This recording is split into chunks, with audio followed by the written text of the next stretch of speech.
Prime Minister Julia Gillard's announcement this week that her government would be imposing a tax on carbon from July the 1st next year certainly caught business unawares and led to complaints that it had been left on the sidelines as the politicians thrashed out a political deal. The scheme is intended to start with just a tax before converting to an emissions trading system over the next 3 to 5 years. Among the most affected and unimpressed are the steelmakers, who are already doing it tough at the moment.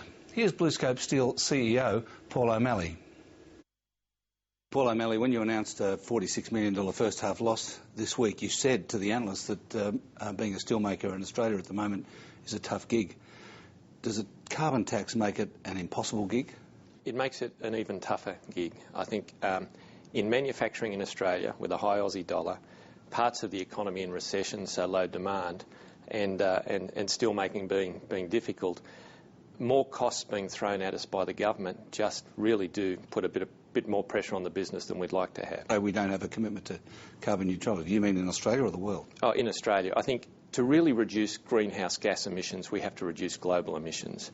I think if you look at the experience in Europe, production emissions are flat since 1990, so Europeans are claiming victory, but carbon consumption has increased 47%.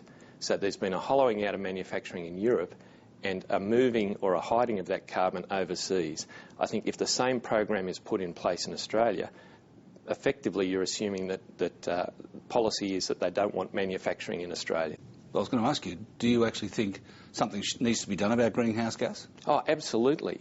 I've got 4 young kids. My wife and kids want me, as the CEO of a manufacturing company, to reduce our carbon emissions. As a company, we are doing that.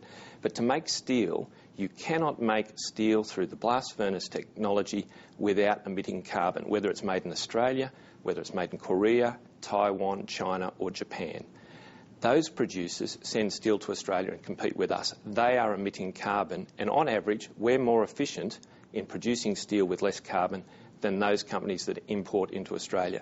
So if you shut us down, you don't actually reduce the amount of carbon because steel will still come into Australia. That's the bit that doesn't make sense. But are you saying that Australia can't actually have a price on carbon before those other countries? I think there's fundamentally an issue for manufacturing that says that if you're an exporter and compete with imports, you must tax imports if you're going to tax the local manufacturing business. Not to tax imports says that you would prefer the steel to be produced overseas. That does not make sense. In relation to energy, there is absolutely an argument that says there needs to be a carbon price so we can have natural gas baseload generation in Australia, because no one's going to build new coal-fired generation because it's not going to make sense and it's too carbon intensive, but you need a price signal for natural gas. So I think a carbon tax around energy is a really good thing to do at the moment and will have a big effect in reducing carbon.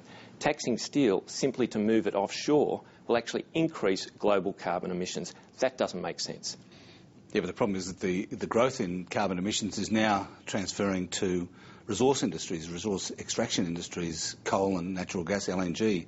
They're the ones that are responsible for the projected growth in carbon emissions. It's really interesting. We're a country at the moment that is absolutely jumping up and down with glee because we're exporting carbon overseas. The carbon is being turned into steel and other products overseas, but we don't account for that carbon, and then we're importing the products back. You know, there's a race to hide the carbon here, which I think is absolutely horrid. I think we need good policy around energy and carbon intensity in energy. I think we need practical policy that says that we have to have the lowest CO2 emissions in producing steel, but we shouldn't be hiding the carbon overseas.